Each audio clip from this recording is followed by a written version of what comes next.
call the meeting in order. Celeste, please call the roll. Case. Here. Jadish. Evans. Here. Kasserag. Leidig. Mead.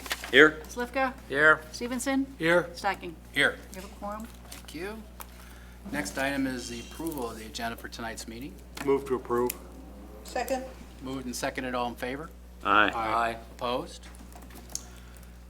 Next item is the approval of the minutes of the May 23rd, 2019 Planning Commission meeting. Move to approve. Second. Moved and seconded, all in favor? Aye. Opposed? Okay.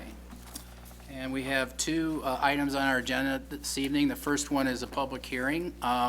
It's for the History Brewing, and there's two items that we have to vote on this evening. One is a text amendment to Section 11-6C-3 of the Geneva zoning ordinance to add production brewing to the list of special uses in a B2 business district. And then the second one is a special use for the production of brewing facilities in a B2 district. The location of the proposal is 649-653 West State Street, and the applicant is Tom Rahu of Art History Brewing. I'll start by walking through the procedures we use for tonight's meeting for those in attendance. We now enter the public hearing portion of our meeting. It is the Plans Commission job to conduct these hearings in order to receive testimony for and against petitions for the general amendments to the zoning ordinance, zoning map amendments, zoning text amendments, special use permits, and amendments to special use permits. The procedure we will follow for this request is as follows. First, the Plan Commission Secretary or designated representative will read or describe written items, reports, and plans into the record. Second, the petitioner will present testimony in favor of the petition and will present any supporting plans or exhibits. Third, the commission members will have an opportunity to question the petitioner. Fourth, the commission will then receive citizen testimony both for and against the petition. Questions about the proposal may be directed at the petitioner or the petitioner's witnesses, and questions about the planning commission process itself may be directed to me. Following such testimony, the petitioner and the Plan Commission may ask questions for those who testify. Finally, the petitioner may provide a rebuttal to any testimony in opposition. When all the testimony is brought into the record, the hearing will be closed, and the Planning Commission will make a recommendation to the council in a form of motion or motions. In order to give testimony, you must provide your name and address on the registration sheet located when you walked in. By signing the registration sheet, you agree that you understand anything you will say will be considered sworn testimony and firm to tell the truth, the whole truth, and nothing but the truth. When giving testimony, please approach the lectern, speak directly into the microphone so you may be heard. Please begin by stating your name and giving your address. If you speak additional times, please state your name each time for the record. Please be concise when presenting your testimony, and if your point has already been made, it is not necessary to repeat it. Each of these points is recorded and will be considered as the Plan Commission develops findings of fact and recommendation or recommendations. You may provide testimony in written form, but such written testimony must be presented to the Plan Commission Secretary or designated representative prior to the close of this hearing. After the process is completed and everyone wishing to present testimony as spoken, the commission will decide whether it has heard adequate testimony in order to make a decision. If it has, the public hearing will be closed. After the public hearing is closed, the Plan Commission will refrain from receiving any additional testimony either for or against the petition. There is one exception to this rule. City staff will submit a report based on a testimony presented at the hearing. This report will consider comments or concerns from all city departments such as the fire department, public works, or engineering department. Okay, so everybody understands the process? All right. At this time, I will administer the oath to those who have signed the registration form. Anyone wishing to give sworn testimony, ask questions, or cross-examine anyone giving sworn testimony, please stand and raise your right hand.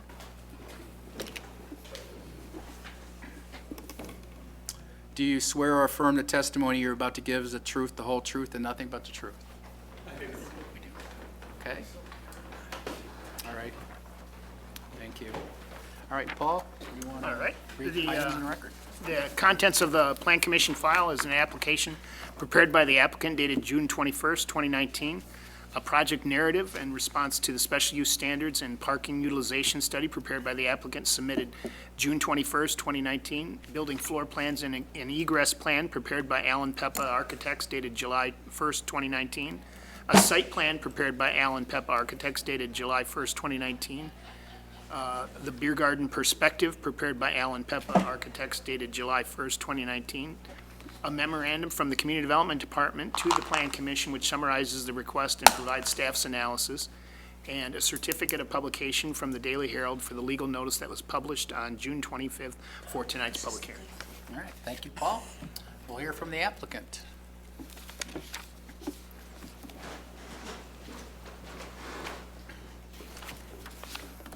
Is this on?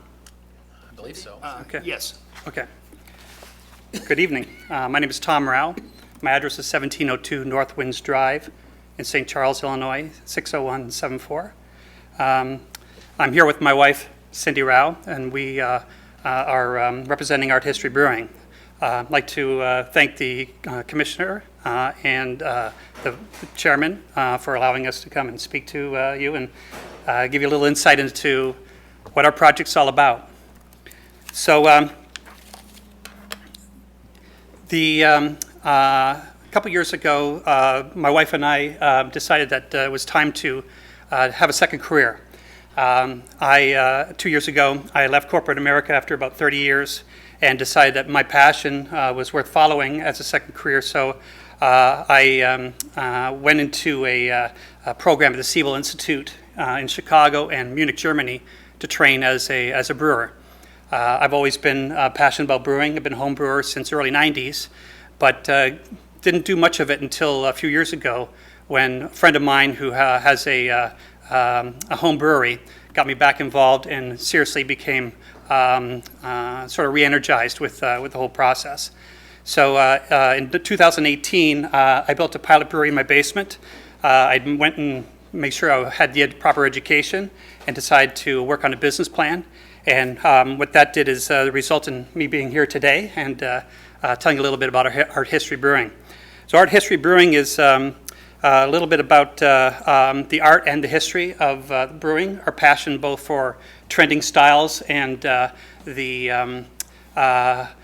the new developments that are going on in craft brewing, but with respect to the history. And after spending 5 weeks in Germany and Czech Republic this late last year, have a great appreciation for what the history and the tradition of brewing is. So our project is around respect and trending, as well as a little nod to our daughter, who is an art and architecture history major at DePaul University. So it's kind of family as well. So we've been residents of Geneva since 2006. Recently we sold our home and downsized to put all our energies and focus into this project. We're currently renting in St. Charles, but until the perfect property opens up at the right price in downtown Geneva, we're not going to make that move quite yet, but we're focused on keeping our sights on getting this brewery off the ground. The success of craft brewing in the last 10 to 20 years has been remarkable. Over 7,500 small breweries have opened up in the United States, and at the last count, about 87% of them have successfully remained opened after 5 years. This is the largest number of breweries that have ever opened or ever been opened in the United States. 1873 was the high mark at around 4,000 breweries, but the population was only about 38 million. So as a percentage of breweries to population, we still have a ways to go to catch up to our historical numbers, but there seems to be a huge trend in success. And the reasons for that success, I think, are one is that people are looking for a community-based place to go without the stigma of a bar or tavern. So a community-based craft brewery is basically owned by usually a local business person.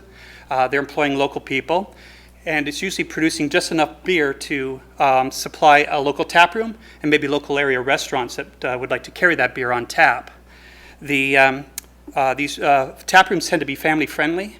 You'll see young couples with strollers. You'll see families, you'll see the beer nerds, who are the bearded bunch at the bar. You'll see a whole range. You'll see the expats looking for an English ale or a German lager.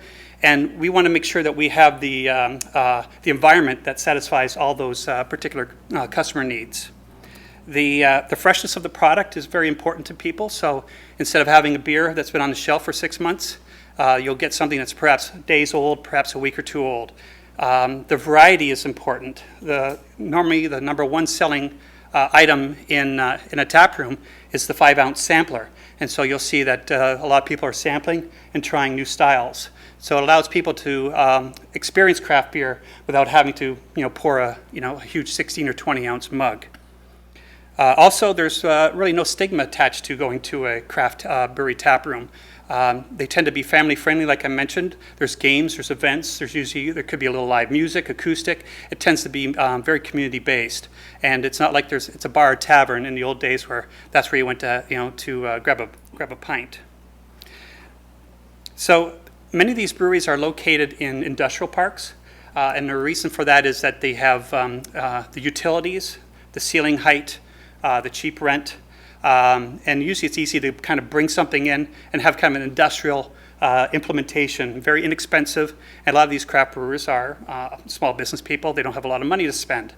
Our goal is to locate in the downtown core of Geneva, primarily for the reason that we want to be close to where the community and the action is. We love the community calendar of events here. We want to participate in that. We don't believe that operating a brewery out in an industrial area that draws people away from the downtown core is in the interest of Geneva. It may be in some other communities, but I think Geneva is unique in the fact that the core is so vibrant. And I also think that for the extra rent, the density of people and the sense of having outdoor seating that sort of blends in with the rest of the restaurant and sort of general outdoor feel of the summer here is very, very important. So the parking, the outdoor seating, and the location were very important to us to be in downtown Geneva. You'll see that some of these breweries are locating in older buildings and renovating and basically investing into some of the older and trying to bring some of these older buildings back to life. It's quite an expense to do that, and we're finding that even with a building built in 1984, such as the plaza that we're looking at, there's extensive investment that needs to be made in there, both in terms of fire suppression and just basically upgrade of the interior. It really hasn't had a lot done to it, and since it's I can tell in the last few years. So our space is going to be a little different than what you would normally see in a craft brewery tap room. It's not going to be a hard, concrete, cold look. It's not going to have that sort of hard-edged metal, loud music. It's not going to be anything like that. Our brewery is going to have, because of the building, a low ceiling. We're going to invest in sound absorption materials. That's going to create an environment where you don't have to shout to be heard, especially when it's busy. We're going to have colors. We're going to have a little bit of interior design.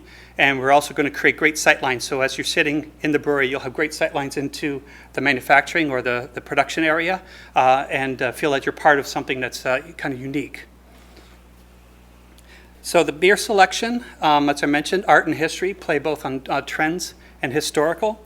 And we plan to have a lot of rotating taps. Right now the plan is about 16 taps. And our plan is to have large serving tanks behind the bar to create a nice environment that people can see how the beer is stored. And it doesn't get much fresher than going from your maturation tank to the tap. And then also we plan to have some kegs and a cooler. So 16 taps is the plan right now. Gives us a lot of capability to rotate and keep the selection fresh. The 10-barrel brewery is about just the right size to not only stock a tap room and make sure the tap room doesn't run out of beer and have a variety of different styles, but in case there's a demand with the local restaurants or bars and taverns that want to carry our product, that we'd have enough capacity to do a little self-distribution. But right now we believe that 80% of our production will be consumed on site and about 20% will be through self-distribution, which is allowed in Illinois. We think that some small-scale canning might be involved. And when I say canning, it's not like we have a large canning machine. It will be basically people filling up cans, as you see behind a bar with those crowler fills. But we would fill a couple cans and seal them and probably create several dozen six-packs for people to take home. But it's really not the focus of what we're doing. We really want to create the environment of people being on site. There will be no kitchen.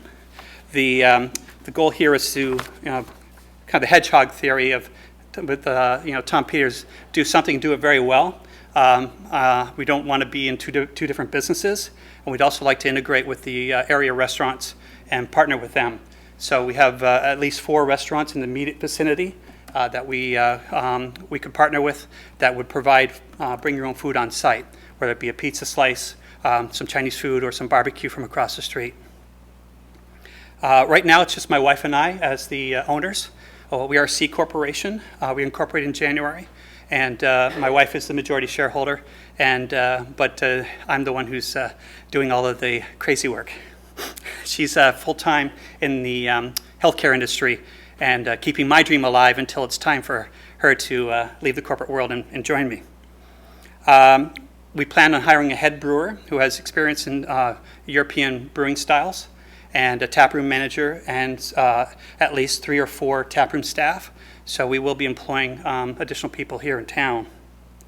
Although the seating capacity looks fairly large, 78 seats inside and 40 in the beer garden, rarely will those we'll be having over 100 people on site. We think that the busy days will be Friday afternoons and evenings and Saturday afternoons. The reason we chose the location was we love the outdoor seating. We think that with a typical German beer, sitting outside kind of makes sense. So we would like to do a temporary shading structure over seating, and then apply for a permit to do something, depending on how the zoning regulations go, allow us to do something maybe a little more permanent, but at least we would have something to keep the sun off the patrons. Parking, I know, has been a concern. It's been raised by more than one person. We, at the advice of Paul, we took the opportunity to spend several days monitoring parking at peak times on a Saturday, on a Tuesday, and on a Thursday, around the time it switches from daily business activities, 4 or 5 p.m. to early evening. And what we found is in that parking lot, it seems like, a fair number of the parking spots are taken up by the people who work there. And not counting handicap spots, we feel that there's somewhere between 40 and 60 available parking spaces at any given time late in the afternoon, and that tends to grow into over 60 by the time the evening comes in, as the people who work Monday through Friday, 9 to 5, leave, or on weekends. And also there's businesses in the plaza that close at early on the weekends. There's also additional parking on the street.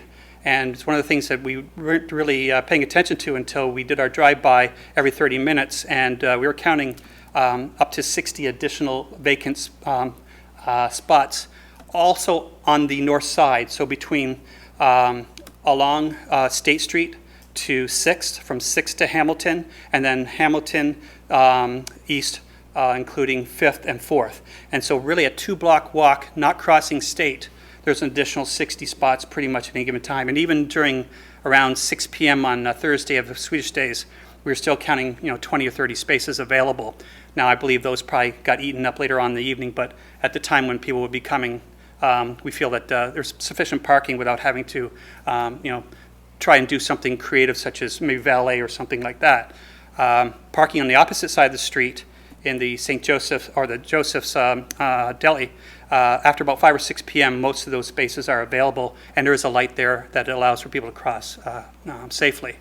One of the things that, sorry, I just kind of lost my space here. So one of the things that we also considered was that location draws walking traffic. So people who would walk from the historic area, both north and south of State, as well as from the area surrounding the high school or back into the other side of State, were within walking distance. So not all of the patrons will be coming by car. And those who are visiting us, there's also walking distance, easily walking distance from the train.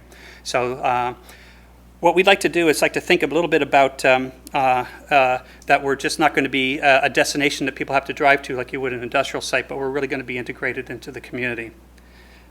There's a concern regarding the term production brewery. I know I've had it mentioned that production means that we're going to produce and sell on site. It doesn't mean that we're out there to, to manufacture and have transports for the beer, going in and out. Really, production is just about being able to satisfy the demand on site and local restaurants or bars that might want to carry our product.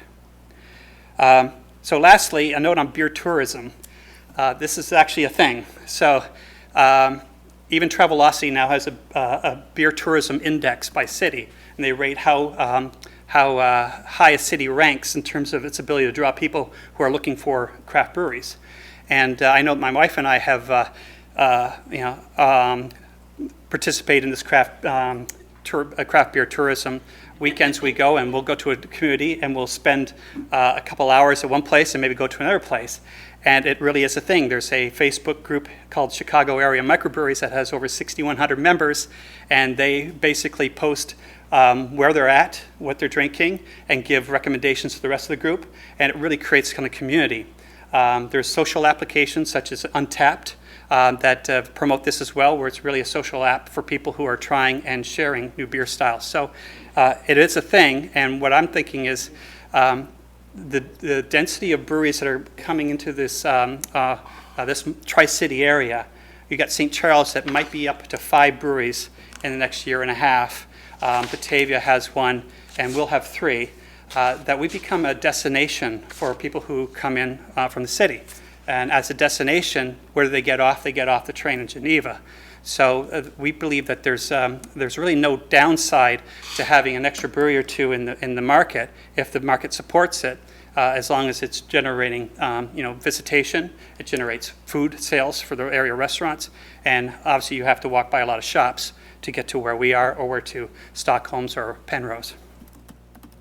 Lastly, I just want to communicate that craft brewing is really a small business. We plan to maybe employ at a peak a dozen people. To start off with, it'll be probably half that. But we're artisans. Every craft brewer, whether it be Michael at Stockholm's or Tom at Penrose, they're craftspeople. They are creating a product.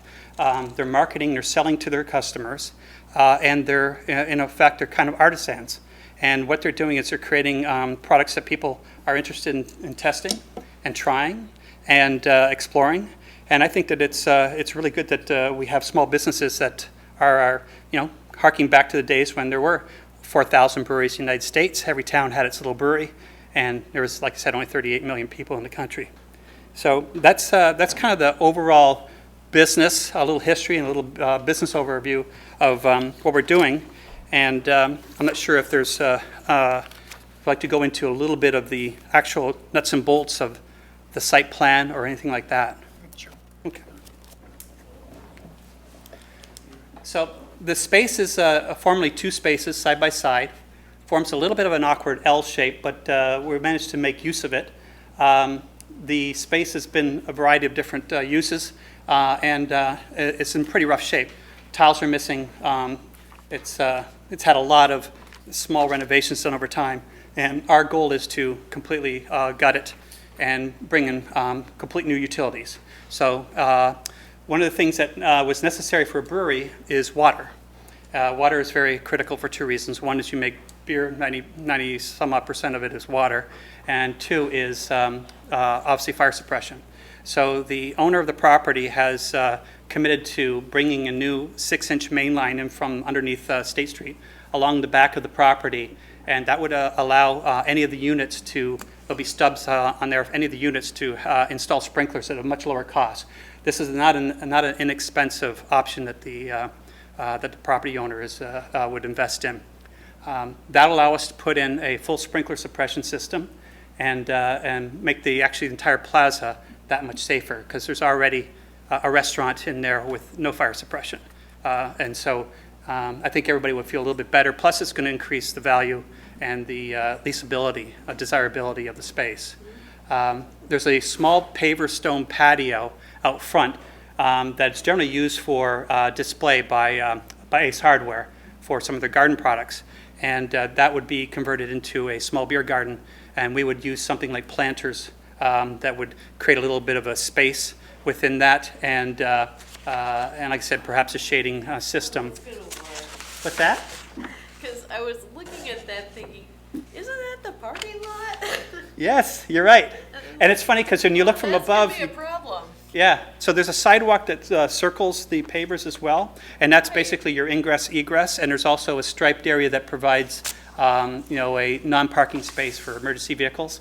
So we're just taking a little corner. It does extend out a little bit past our space, but the business to the direct south of us is actually excited about us going in. I think it's the kind of customer that they would like to, the kind of traffic they would like to have. But this is really what sells it for us. The summer months here is really make or break. I mean, winter in the middle of Geneva, in the middle of winter, you're going to sell some stouts and some warmer beers, but it's not going to be the same as having a nice, vibrant patio with a lot of people outside. And I think it's just going to the sight lines. We've looked at those, and we would create a very low, if there was a temporary shading, very low below the fascia, so it doesn't impact any of the signage. And we've actually stood across the street over at Firewater and taken a look, and the sight lines would not be interfered with. So for a little bit of fun, because this is fun for me. So the brewery is it's really compact. I mean, it's 3,900 square feet total, but we're squeezing a lot in there. So if you look down to the bottom right-hand corner, that's sort of the heart of a craft brewery. Against the north wall, the right-hand side, you'll see 2 tanks, actually 3 tanks, and that's really where the brewing is done. We take malted grain, we crack it open, and then we put it into a big, what we call a mash tun, and we steep it. And that steeping is called mashing. And what we're doing is we're extracting all the sugars from this cracked grain, this cracked malt. And that is then drained off and put into a kettle. The size of the kettle, 10 barrels, is about 310 gallons. So that's boiled for about 60 to 90 minutes. And the boiling does several things. It sterilizes it. You get it down to the right gravity that you want. If you put hops in, it allows the hops to be what we call isomerized, which is basically dissolves it into the wort to create a nice balance between bitter and sweet. And then you take that wort and then you pump it to one of these tanks that are in parallel you see along the bottom. And those tanks are called fermenters. And that's where the wort, which is basically sugar water, you add the yeast. And then within a few days, magic happens. The yeast takes that sugar and turns it into ethanol and carbon dioxide. And so probably at a gravity of about 5% alcohol is what you'll get. And then once that primary fermentation is done, the yeast goes to sleep. It settles out.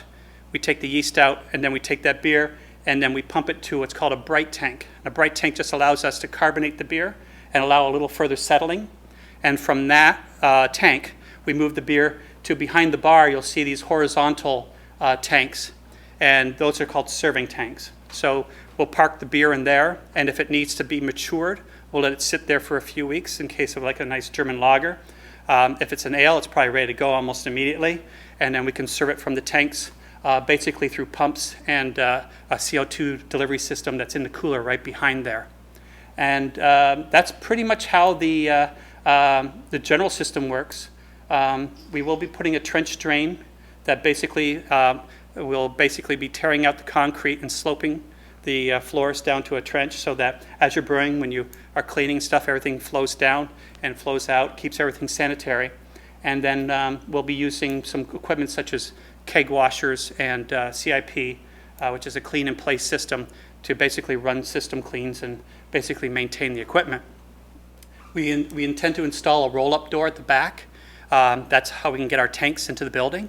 The tanks are about 84 inches high by about 4 feet wide, so they're tilted down, brought in, and tilted back up. And that installation will take place over a period of about a day. So we will be getting access through the back laneway to bring those tanks in. You'll see 3 circles in a box out behind the cooler, and that's a chiller. and that is really what we use to cool all the tanks and keep the beer at temperature and control fermentation. That's a glycol chiller. So moving to the tap room, one of the things that we really like is having people being able to see each other. So the bar has a curve to it that allows people to be able to look at each other and make eye contact across. We have a little line of chairs behind because there's always people waiting to get a seat at the bar. So what happens is that someone, they can be basically parked there as people move out, people move in. We're looking at you can see the striped areas. That's kind of our walkways, ingress and egress. It'll basically be bar service. We are going to look at table service for the beer garden during summer months, but generally speaking, it'll be come up self-serve up at the top left of the bar, and they'll order their beer, we'll pour it, and then they'll take it to other tables. There's a little back area that we're going to have a temporary sliding partition so we can keep people into the middle of the space when it's not very crowded. We can expand it when the crowds get larger, or we can wall off and have up to 20 people have a private space to do maybe meetings and stuff if we want to have small events. We will be putting a sort of a gallery wall in where we are going to highlight local artists. Both our children went through the Geneva High School and the arts program, and one's a computer animator in New York. One's, I said, is an art history major at DePaul, and we intend to try to give some visibility to maybe artists who are looking for a place to display their work, don't have an opportunity to get visibility. We'll create a space for them and we can rotate that through maybe quarterly or so. And again, part of the art history theme is to celebrate not just the art and history of beer making, but the art and history of art and maybe even history of Geneva. There could be sort of a gallery display of perhaps photos, or doing a kind of a what the art history or the history museum does is an expose on some aspect of Geneva history. We could celebrate that as well. So we'll create that space. I believe that's pretty much the overview, except that we will be putting two fixture, two ADA restrooms in there, so that one of the things that you don't want to do is when you're serving beer is have people waiting to go to the bathroom. And we've been in too many small craft breweries where there's one fixture and you lock the door and there's people waiting outside. So we want to make sure that we take care of it. So it's eating up quite a bit of space, but you do what you have to do. I think this is Great. I think there's an image of the beer garden. Just The other way. Yeah, just right here, kind of gives a little bit of a. Let's get that mouse. And this is just a very quick rendering. We'd like to use green. We are going to bring greenery into the mix and like I said, splash of colors inside, and have a little bit of a communal seating using benches outside, so people actually are forced to sit together. Don't have people falling off. I think it's a very interactive way to entertain. Okay, great. Thank you very much. Any questions? The only question I had was about Vape 312 and if they were comfortable with you coming in front of their space. It sounds like they are. I know you're not blocking the door, at least per the drawings I saw, but you'll be in front of their space, but they probably see some value in having folks there and viewing their space and their product as a complementary use, or at least some visibility for Yeah, them. to your point, I spoke with George Havlicek, who is the property manager on the space, and he had similar concerns, and we walked and took photos, and the drawings original extended the beer garden out past to the end of the sidewalk, which made it look like it was even further in front of the Vape 312 space. So as we redrew those, and I don't know if they've been represented in here, it brings it back to, I think, the second stanchion in on the window. And I did speak with one of the owners of Vape, and he's actually excited. He said, "This is good traffic." He said, "We're kind of dead back here in the corner." Okay, that's good. The beer garden is also temporary, and during the winter, it would just be pavement again, correct? Correct. So the question is whether we, if we use planters, we can move those. And then one of the things we just don't want to do is just have it a place where people push snow and pile it up like they have in the past. I mean, so as long as we keep the sight lines clear and the walkways clear, yeah, there won't be, yeah, that'll all go away. I think the question is, what kind of structure can be taken down quickly and effectively as well. Yeah, ma'am. Can you talk a little bit about deliveries? How often do you anticipate deliveries? Are we talking about big trucks, time of day, that sort of thing? There's residential development going in right there, Right. so. So the deliveries would consist of a malt delivery, which is bags of malted barley, and they usually come on a pallet. And then there'll be regular deliveries of boxes of hops or yeast, and maybe even some chemicals and salts and things that we use in the water treatment. The malt's the big one, so it'll probably come on a box truck, and it'll be taken off the back. So there's a laneway behind the building, and that laneway opens up at its widest point where we have the roll-up door planned. So my main concern is that the dumpsters and other things that are behind the building today that no one really cares about, that have turned sideways and are blocking some of that ingress at times. I've had that conversation with George, and it's part of our discussions that those will be brought back and aligned and keep that laneway clear. So the trucks won't be transport trucks. The only time that we'll have a large transport come in is a flatbed bringing the brewing equipment in. So that'll be a 1 to 2 day event. Otherwise, it'll be a box truck that carries a pallet of malt from a local distributor. We'll take it off with either a lift gate or a small forklift or pallet jack. And then that's really how, and then that might be once a week. If we are short on storage space, so I think we'll probably get more deliveries than I would be comfortable with. I'd like to have like 2 months worth of malt in inventory, but we may end up having maybe 1 month. So it might be a weekly or a monthly delivery depending on how often we're brewing. And I think small boxes During will the come. business day? Sorry? During the business operating Would hours? be business hours, yes. Where would you keep those tables and everything during the winter? So there's the tables that we're looking at are collapsible, and we would rent a storage unit, and we take them off-site and put them away for the winter. Yeah, there's no place on-site to store. Yeah, because I was like, Yeah. you're a little tight. Yes, and that's why benches and these types of tables work well. There's a company that makes the German-style beer garden. It's almost ubiquitous throughout Germany. That they're kind of an angle iron with a really nice wood, but they all collapse and fold up. So we would bring a truck in, truck them in the spring, and truck them out in the fall.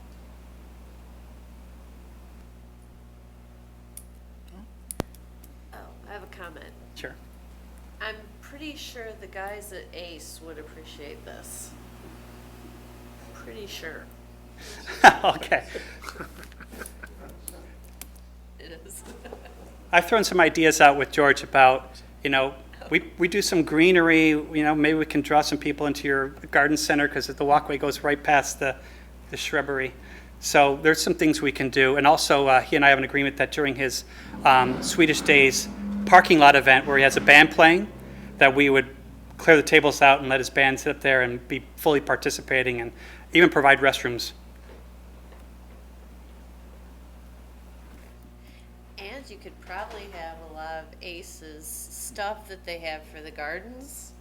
You could show how beautiful it would look in your garden That's right. there. It forces us to take care of it too, doesn't it? Yes, and plus they have all their beautiful whimsy. Yeah. Ace has a lot of gorgeous whimsy, I know, because a lot of it's in my yard. And the beauty of being next door to a hardware store when you got a lot of mechanical equipment, Yeah. I think I'll have a That's running account there. helpful. Yeah, that's very helpful. Any other questions? All right, thank you. All right, thank you. Okay, so is there anyone wishing to speak on this item from the public? Colin Campbell?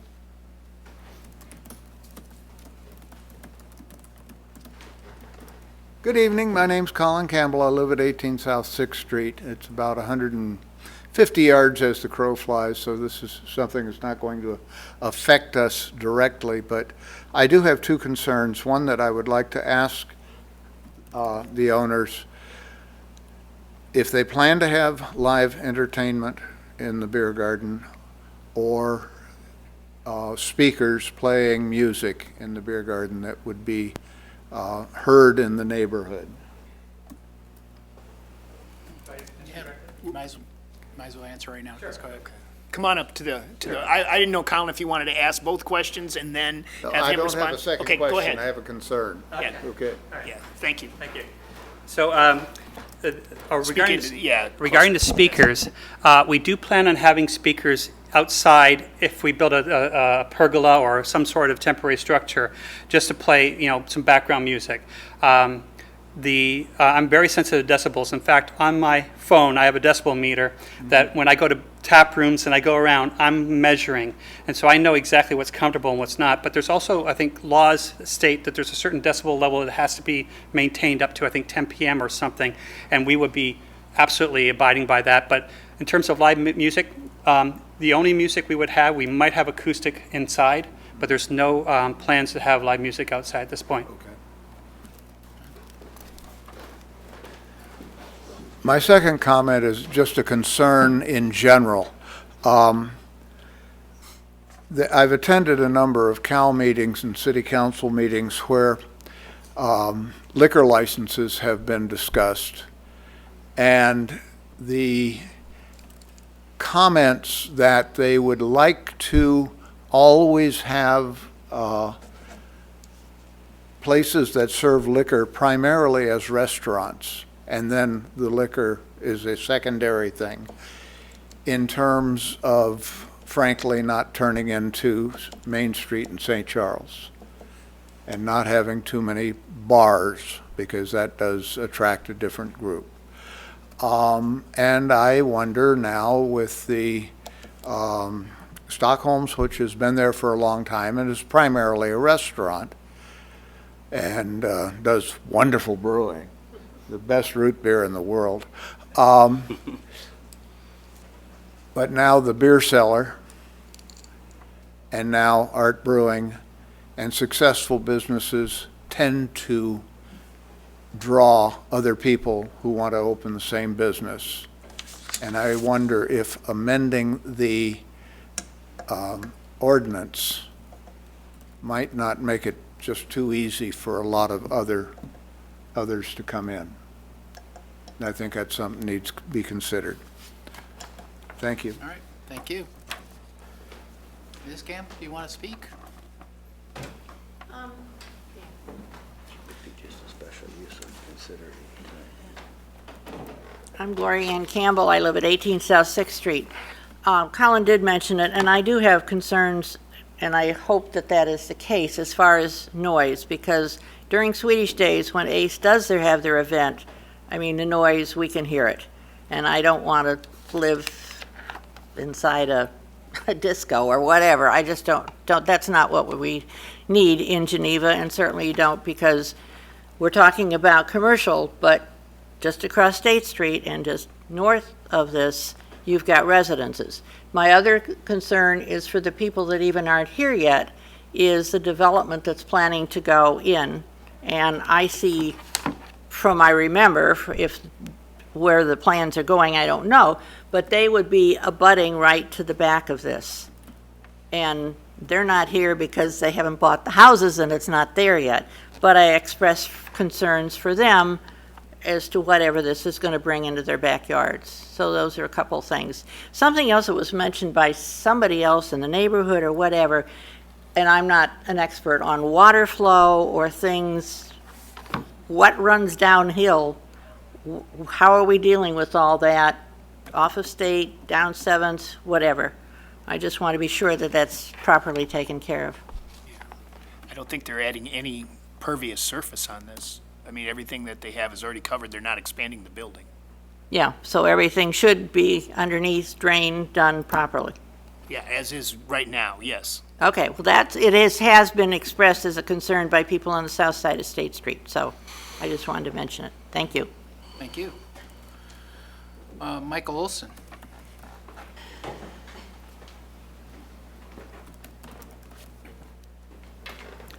Michael Olison, my address is 202 North 6th Street in Geneva. I'm just a block north of the site. And I am the one that makes the awesome root beer at Stockholm's. And beer. I met Tom a little over a year ago. I have talked to him, listened to him as he has crafted and developed this dream of his, and I would like to lend my support to it. I would like to make a few quick comments on things that in general, and as well as comments that have been made already. First of all, in some of the material that has been put out by the city, they have at times mentioned, a restaurant in conjunction with this. And I think that you need to make certain that you're very careful with your language, that it is a production brewery with a tap room.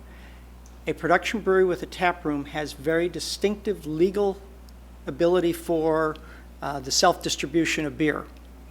Stockholm's is a brew pub because of the fact that I have the restaurant associated with it, and I am not allowed to self-distribute beer. So, please, in any of your language, your reports, make certain that you make certain that you don't have food as an issue. It may create a headache down the road from legal definition-wise. Mike, is that from the Illinois State's Liquor Commission that you're talking Well, about? it starts off at the federal level, but then it's reinforced by the Illinois Liquor Control Commission here. Okay. And then the Illinois Liquor Control Commission now actually has two different classes of brewers, and then brew pubs is a third classification. Okay, well, So, hopefully, yeah, they obviously have to follow whatever that law is, yes. right, and that's why when Tom was mentioning, the production brewery, that's the technical term that they use. Okay. So that's why I was just wanting to, rest assured and also make certain that you guys use that terminology. Say will. Just a couple of other comments. Tom mentioned the craft beer tourism. This is something that has grown significantly.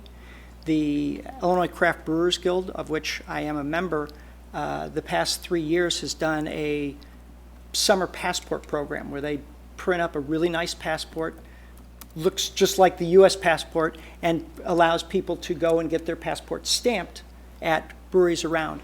And especially on Fridays and Saturdays and Sundays, we have a significant number of people coming to Geneva specifically to have the beer at Stockholm's. They go on and hit Penrose, go on to Riverland and D&G's up in St. Charles. So this is something that there is a demand for, and is definitely something that I think is a positive. Tom did mention something about the lack of fire suppression system in the other restaurants in the building. They do have Ansel systems. It's required by the health department, so don't worry, they're not tinder boxes. Colin had brought up about the, not wanting us to go down, and we'll be mean here and say the St. Charles Trail, where they have the younger people who are more bar orientated and a little more rowdy than we in Geneva like. The nice thing about the craft beer industry is we have not attracted that segment of the population. One of the cases in point of that is the growth of craft beer festivals. Every weekend there are craft beer festivals around. In fact, this coming Saturday there is the Naperville Ale Fest. When these festivals first started, the local authorities in each one of these communities was very concerned about them being rowdy, beer drinking, crowds. That simply has not developed. Those that are interested in craft beer are there for a quality product. They're not there for mass consumption. We'll leave that to Budweiser and Miller and those folks. So I don't think there's a tremendous concern for, Art History Brewing attracting a rough drinking crowd, even though they, don't have a restaurant with it. I think you can look at Penrose as an example. They have simply not had any sort of problems that commonly occur in St. Charles with the, crowds that they attract. Colin did bring up one point about the issue of, too many restaurants and breweries, and he certainly is right about that. There are a tremendous amount that have opened up. There is not enough of a population base to support every restaurant and every brewery that is currently in the Tri-Cities. So there will likely be some closures. That is capitalism. Tom has a very well thought out plan, and I think that he stands a very good chance of being one of the survivors. Yes, Cindy? Mike, do you think the rise in the brewery situation is due to the water? The quality of the water? Right. I myself was very happy when the city spent $28 million on the reverse osmosis system. I know that Fox River Distilling is here because of the quality of the water. I have never spoken about that specifically with, Brad Novak, the owner of Penrose, but I'm certain it is an issue, and I know that Tom, the quality of the water here is very important. Yes, it's an asset that the city has. Which is why anyone who does brewing in Geneva will do well. No, I wouldn't say just because you got good water means you're going to make good beer. But if you have good quality It certainly helps. ingredients, you're going to have a good product. It certainly helps. There are many restaurants or breweries in Chicago that use lake water that I don't think the water is as good as ours, but they make a darn good product too.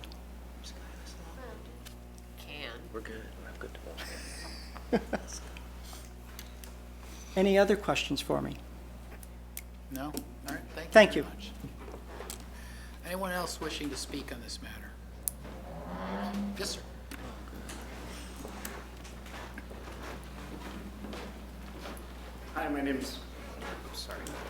Hi, my name's Mike Kowalczyk. I live in St. Charles. I've been there for almost 20 years. I've known Tom and Cindy for about 6 years, and they have the highest moral character that I know. Tom's an excellent businessman. Cindy is tenacious, and she'll make sure a business is successful. Tom and Cindy, they get Geneva. They're locals here. They raised their kids here. Tom and Cindy know Geneva really well. They know a lot of the restaurant owners here. They've talked with them very extensively. Mike, and also Niche, and I'm sure there's other restaurants that Tom and Cindy have talked with in preparation for this endeavor. I've brewed with Tom. His beer is excellent. The brewery that he was talking about, it was mine.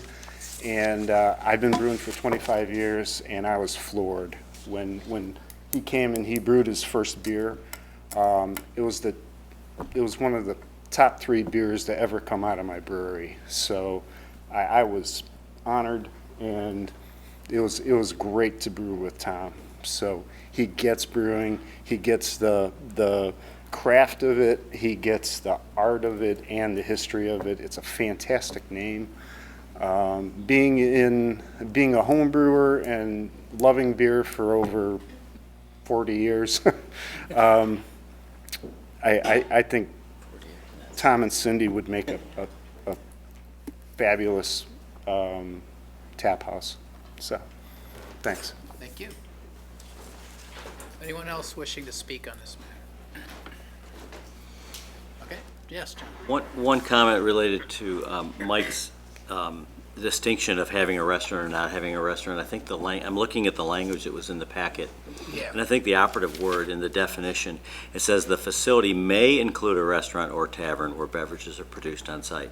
And I think the operative word is may, because if it does, then it falls under a different restrictions. If it said will include, I think then we'd be restricting and more definitively defining that. So I think the way it's written actually works. And I agree with you on that. I didn't know the liquor license part of it from the state. Right. Obviously, if they were to do that, it would change this, it sounds like it would change their licensing in order to do that. So Right. that's something they'd have to look at and what that entails, you Right. know. I think as I saw the floor plan now, it doesn't really have a kitchen No. that would support a restaurant. So, I mean, I think people would generally see it that way. And if someone's seeking a special use and they decide to have a restaurant, their business plan and dealing with the states and their licensing, they'll recognize the restrictions on distribution and everything else, and it may force them, if they want to distribute, to not have a restaurant part of it. So I think it works, is where I was going with that, so. Okay. Move to Any other close the public questions? hearing. Move to close the public hearing? Second. Seconded. Celeste, please call the roll. Case? Aye. Evans? Aye. Kasserag? I'm sorry, he's not here. Leidig? Aye. Mead? Aye. Slivka? Aye. Stevenson? Aye. Stocking? Aye. That passes. All right, thank you. Mr. Chairman, I have two motions. Okay. First motion I'd like to make is for a zoning ordinance text amendment to section 11-6C-3 to add production brewing as defined in the staff report and related materials to the list of special uses allowed in the B2 business district. Second? Moved and seconded. Celeste. Text amendment. Yep. Case? Aye. Evans? Aye. Leidig? Aye. Mead? Aye. Slivka? Aye. Stevenson? Aye. Stocking? Aye. That passes. Mr. Chairman, I'd like to make a motion for a special use for the production brewing facility in the B2 class district, subject to the findings of fact contained in the staff report and located at 649-653 West State. Second. Moved and seconded. Okay, Case? Aye. Evans? Aye. Leidig? Aye. Mead? Aye. Slivka? Aye. Stevenson? Aye. Stocking? Aye. That passes. All right, very good. August 5th, this is scheduled to go before the city council. All right, thank you for your presentation. Good luck to you. Okay, concept review. I drove this up today. Okay. It says All right, it's so- for the storage of concrete. There's not, what's the concrete in it? There's about 10,000 tons of tree stumps and logs. I see. Hey, dang. Okay, so we have one additional item on the agenda for this evening. It's a concept review. It's for USA Transport Group. It's a conceptual review of a major truck repair development. The concept would require an annexation, a comprehensive plan amendment, a zoning map amendment, and site plan approval. Its location is the northwest corner of Old Kirk Road and Reed Road. The applicant is raised by, sorry, I can't pronounce your last name, Bijou, I believe, U.S. Transport Group. Is there anybody else in here that's in the public to speak on this matter? Okay, so we won't. It's just slightly different than a planning commission process, but we can follow it internally. Who's suddenly thirsty? Got quite an act to follow.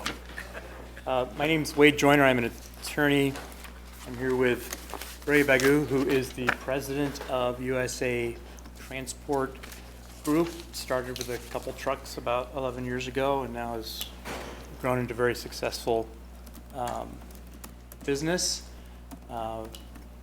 He is seeking to come in under I-1, as we talked about with staff. And we're just looking to get a sense of what the Plan Commission thinks of his plan, so I'll Thank you. Good evening. My name is Raris Bagu, Bring it up. There. 619 West Vermont Street in Villa Park, Illinois. So what we have over here, myself, we started up this business about 11 years ago. We started with one truck. Actually, we were doing dispatch over in my attic at home. And then slowly we did grow as far as a company. We grow up to, right now we have 56 units, 32 which we own, and we do have owner-operators leased to us. Right now what we have, our office is over in Bensonville. We do repair our trucks over in Des Plaines, Illinois. We have our parking in East Dundee, Illinois. So right now we are kind of all over the place. Oh my gosh, what a headache. That's all. Yeah. And what we're trying to do right now is try to consolidate everything together in one place. So we choose this location that you guys see, which is Old Kirk and Reed Road. Let me see if I can put it up for you guys.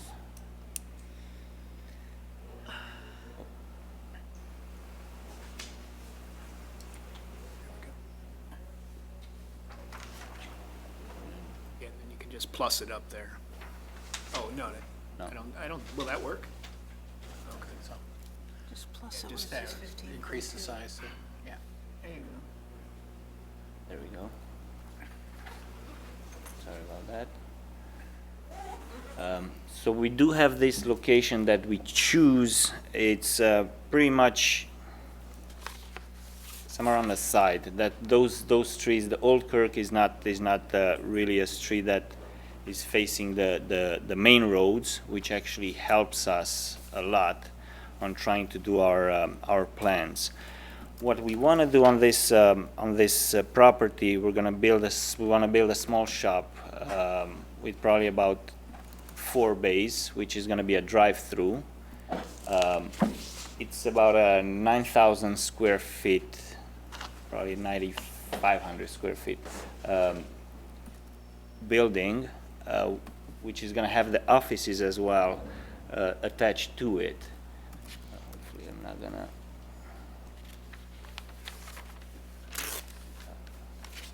I don't think you guys would have over here that, or, oh, there we go.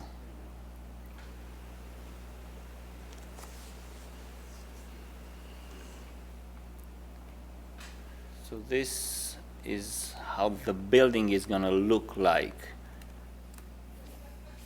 We're trying to go by the city codes on the I-1. Obviously, right now, from what this property, from what I know, it's under the Kane County at the moment, so it's not under the city at this point. We're trying to do an annexation under an I-1 industrial. Right now, I think it's a B3 for mixed use. Usually, that's what they have it for. What we're gonna have inside, we're gonna have about 5 people altogether as far as office. Then we're gonna start up with 1 mechanic for the startup.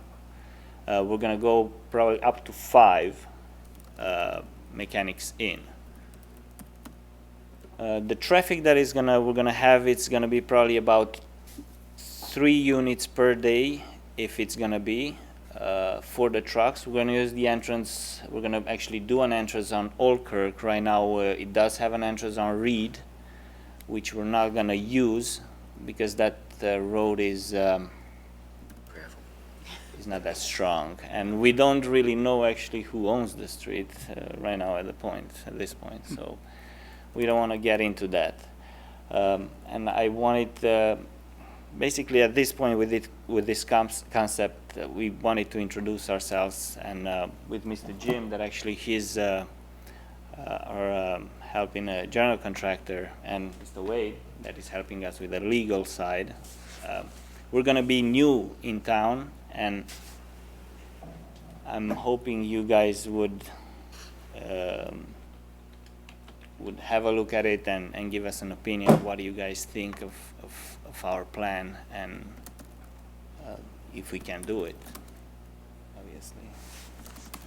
What kind of maintenance would we be doing there? You'd be doing diesel work on the rigs? On the big trucks, yeah. cabs? We do have 53 dry vans, the big units. Yeah,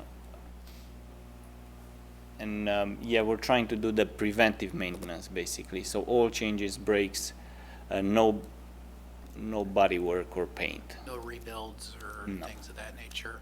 Anything on the actual trailers? We're gonna do trailer repair as well on that. Not the major ones. We're not gonna trade the trailer parts, but we're gonna do probably brakes and tires Yeah. for the trailers as well. Yes, lights too on those. So there's gonna be that too. What's I can't see from their dimension, you can fit a trailer in there? Yeah, it's gonna be Bays. a tractor trailer that we can fit. I think it's a 90 feet, 90 feet long. Yep, 90 feet. So you can get a 53-foot trailer Yeah, in there? yes. Tractor and trailer both together. So it's a 90 feet. So you can fit the whole thing inside the building? Yes, Really? yes. Oh, so you wouldn't do it outside, you do it No, inside? everything is gonna be done inside, yes. And it's Oh. double loaded, so you can come in one side, out the other? Yes, it's gonna be a drive-through. See if I see. Oh, and that's what the 4 bays are for? Yes, because you that can is do correct. 4 So at a we're gonna time. do a drive-through on Cross and dive. on every each one of them.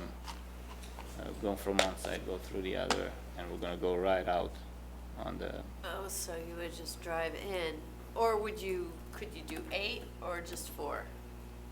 with the drive-through, it's gonna be 8 doors. So it's gonna be 4 doors on one side, 4 on the other, so it So can it'd go be as drive right drive-through. through, or would you be able to bring 4 in and 8 in, Or you can do that.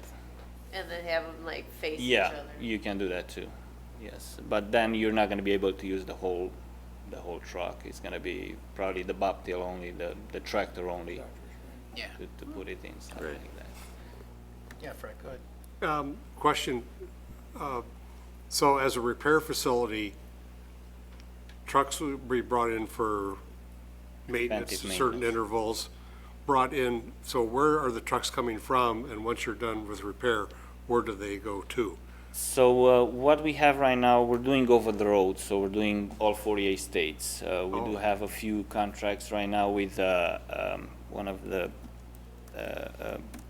Amazon accounts. They're actually in Wisconsin. And we have a few accounts with C.H. Robinson, one of the brick brokers. So what we do right now, the accounts that we have, they go from Wisconsin going to South Carolina, and we have some going from Wisconsin going to Georgia for some of our trucks. So pretty much we're doing all over the roads. I have some of the drivers going to California as well. So basically at all times the trucks are gonna be on a road.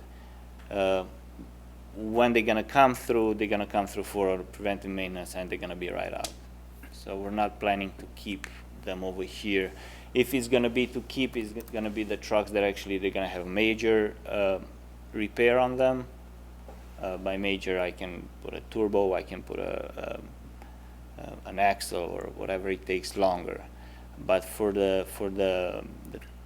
all the time, they're gonna be on the road, so they're not gonna be around. Are you gonna have, if you have a truck in the vicinity, is it going to have a record that's going to bring for emergency repair? No, No. So it's just maintenance? it's just gonna be maintenance, Maintenance, that's okay. it. So they'll be coming in like in the evening, and they may be parking on site and then waiting for the morning to come in, and how's that going? I'm usually, we're gonna have a schedule from 8 to 5 as far as office and mechanics. So if they're gonna come to park during night, yes, they're gonna park the trucks until morning, they're gonna be there. On site, so do yes. you have enough room to store? Yes, we're gonna have, try to see if I can. At the top of the, We're just trying to see if we can contain it on the site, and you have Yeah, enough room we did to a few- have people wait and in and out. So we do have a few parking 6 spots spots over here for the tractor you could do trailers. more. if needed, we can go this way as well. We're gonna have place to swing around, right around the building if needed, and go right back on Old Kirk Road. Right, so you don't want to even try to go out on Reed at all. Difference here is that No, I know right now it does have an entrance on Reed, somewhere over here, if I'm not wrong. right. But again, Since you We- can't, we don't don't wanna- even know who to negotiate with rights to get to there, so. I think it's too much of a hassle over there. It's not even paved either. No. It's not, It's it's not, and I don't think it's gonna, It's stuck. we don't wanna go that way again. What attracted you to this site? Why is this a good location for what you want to do? So the main thing is that it's not, it's on a side. So by doing that, the buildings right around it, they do pretty much the same stuff, industrial. So we don't want to really bother, because being a big truck, usually if you have houses around, if you have residential area, usually that what bothers people. So with this, we seeing as not going through that as far as noise. Complimentary. In light of that, the area across the street was at one time planned for major residential development. What is the latest on that site, and will this deter future development of that site as residential, and do we care about that? Well, You we- know? Talking about We've the one had here? some discussion in-house about that, and the thing is that it hasn't developed, the enclaves. I mean, we've gotten some calls from time to time, but nothing has ever taken off with that. And that whole corridor from really St. Charles all down to the Southeast Master Plan and this area and Averill and all the stuff there, it's an industrial corridor. We kind of feel it's a little bit outside of that, and the plans from the Southeast Master Plan are looking at this more as industrial than it is residential. Yeah. Go ahead. I drove it and walked it today, and it's an incredibly underutilized site. I know it says something in here about storing concrete. There's not a square inch of concrete on there. It's full of It's not anymore. big logs and mulch and okay. very underutilized. It's Landscaper the using landscaping is overgrown on both sides of it.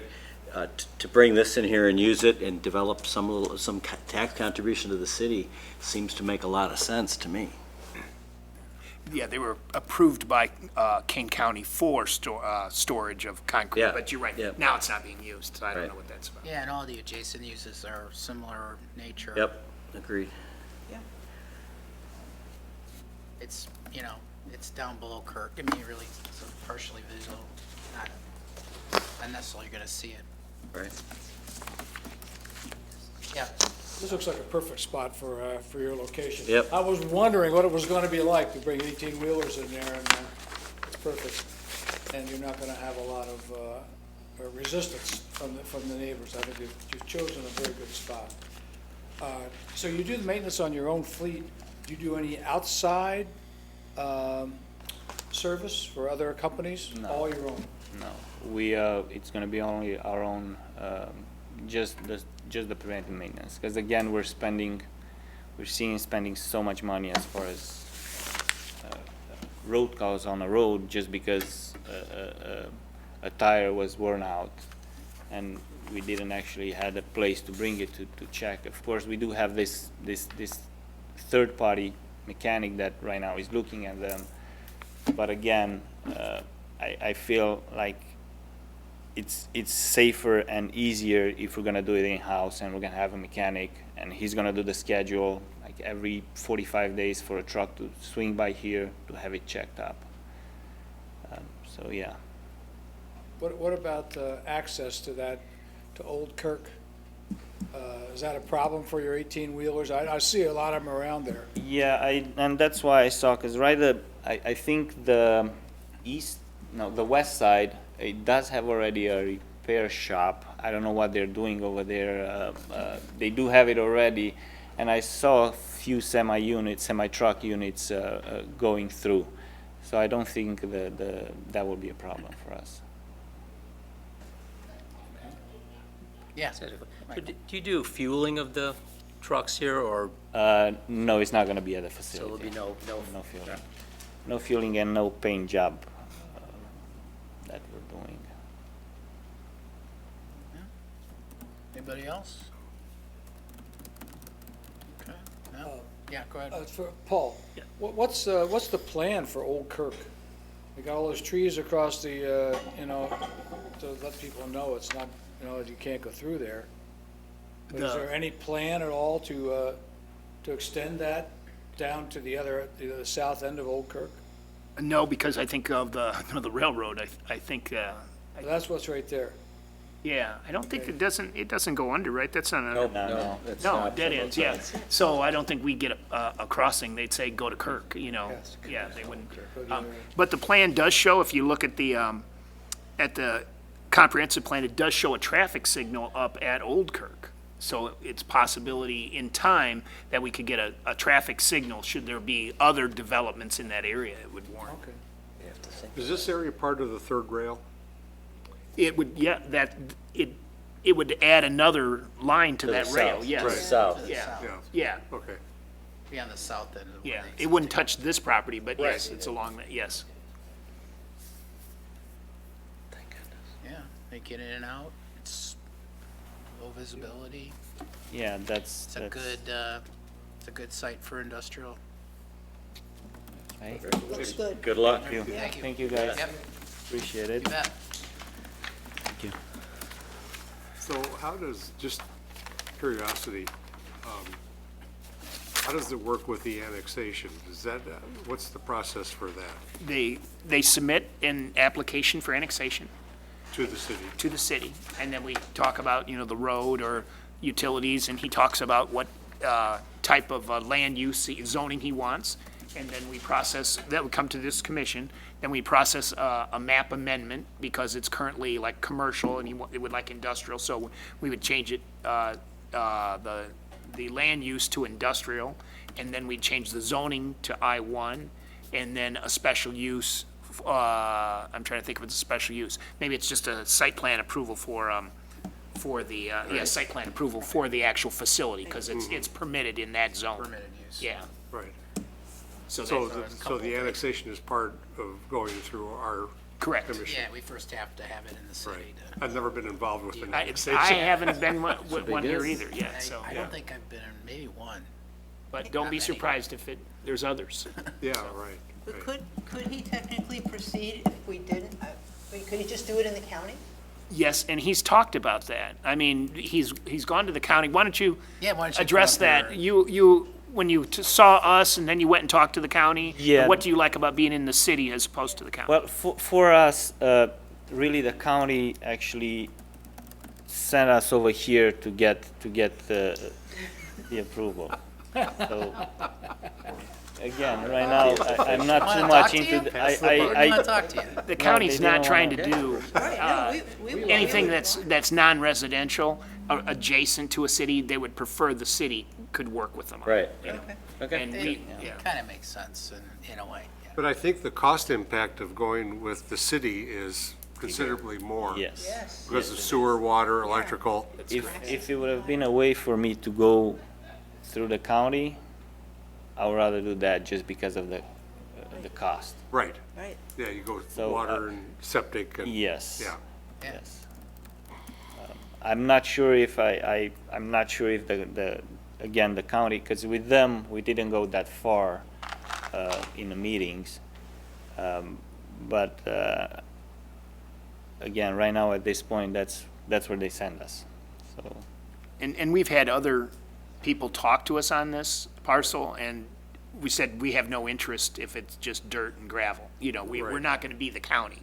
So if you're going to be in Geneva, you develop to Geneva's standards. And obviously, when we talked to Mr. Baju about that, he said, okay, I understand what the standard is, and he's presented so far a site plan that addresses those issues. No, I think we would all agree we would welcome you into the city. Thank you. Yes. Thank you very much. Yeah. Thank you, guys. All right. Appreciate it. And right. thank you, again, it's appreciated. All right. You bet. You bet. Good luck. All right, anything else, Paul? Yeah. We are noticed for July 25th. We've given a little short shrift to wine, so we're going to try to catch up with that. Geneva Winery is looking at 426 South 3rd. It's across from Dotson, the Needles and things, Maxillary, Dr. Haddle's building there. Right. Corner of South and 3rd Street. So he's bringing a similar concept of developing the wine and the mash in the back and having tasting and tasting We're and having wine? outline. What's that? We're having wine now? I think It's called a micro winery, and he just brings in a little bit of, we are going to be, We're gonna try it? that's, you're He's gonna see bringing it? at the, not this guy, Oh, okay, not this guy, at 426 South 3rd Street. oh. Yeah, he's gonna do it, so, I got excited for nothing. sorry. But yeah, it's gonna be a winery, so, I mean, this is like a monthly thing now, Paul, you realize that? Right? yes, I We do see realize that May, monthly, June, like, well, home something, brewery, winery, something.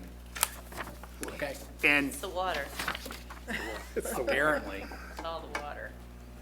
all right. And thank you all for attending, go ahead. I haven't been here for a while, so what's going on with the reorganization of our organization?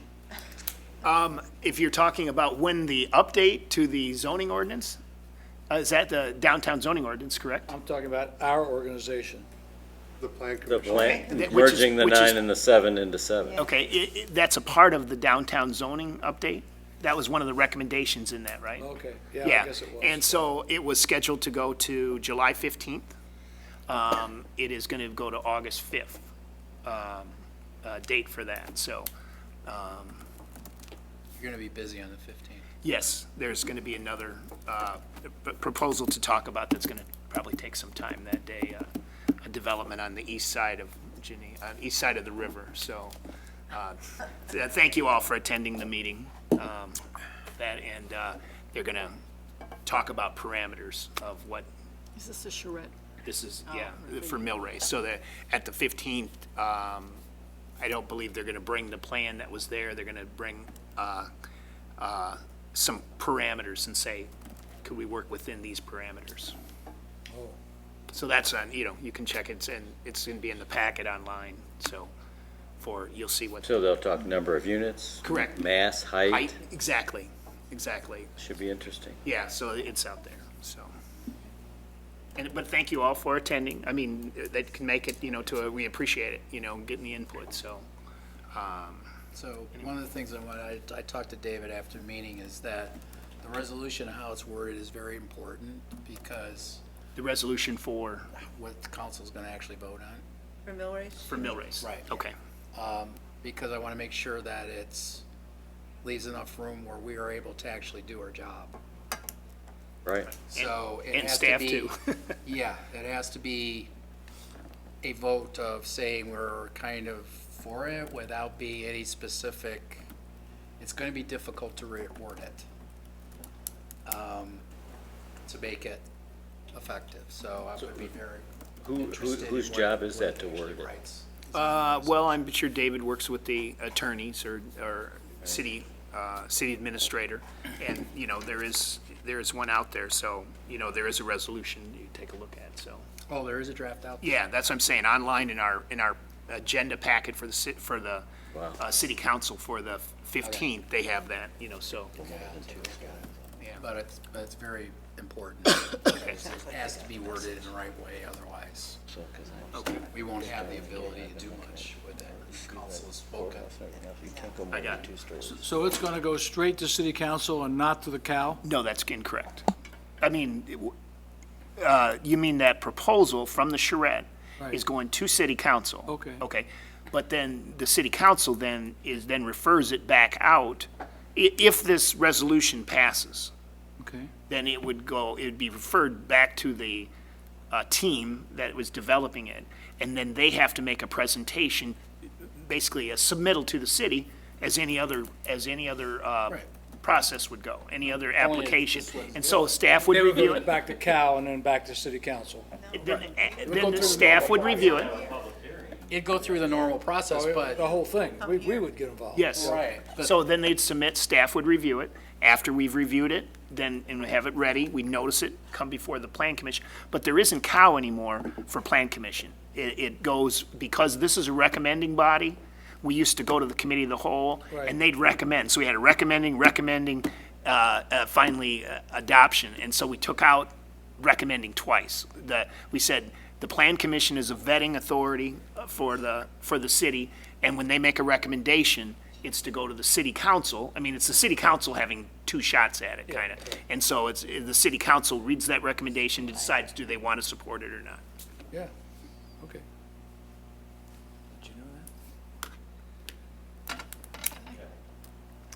Move to adjourn. Second. Makes sense. Okay.